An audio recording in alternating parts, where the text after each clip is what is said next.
অনেকে আছে না আন্ডারওয়েট, যারা ওয়েট গেইন করতে চায় তারা ভয় পায়, রোজা রাখতে ভয় পায়। আমি এমনি শুকনা পাতলা, তারপর যদি রোজা রাখি তাহলে আরও শুকিয়ে যাব।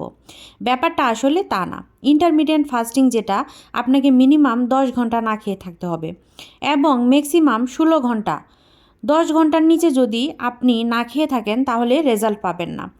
আবার 16 ঘন্টার উপরে যদি করেন সেক্ষেত্রে আপনার শরীরের ক্ষতি হবে।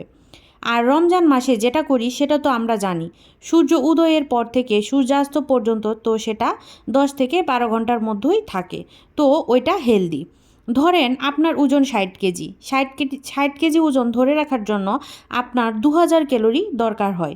তো আপনি পরবর্তী যে 8 ঘন্টা, মানে ইন্টারমিডিয়েন্ট ফাস্টিং শেষে 8 ঘন্টায় যদি 2000 ক্যালোরি খান, সেক্ষেত্রে আপনার ওজন কমবে না, ওজন একই জায়গায় স্থির থাকবে। যদি আপনি মনে করেন রোজা থেকেও ওজন বাড়াবো, তাহলে পরবর্তী যে 8 ঘন্টা, যে 8 ঘন্টায় আমরা খাবার খাওয়ার সুযোগ পাচ্ছি, সে 8 ঘন্টায় আপনাকে 2500 ক্যালোরি খাবার খেতে হবে।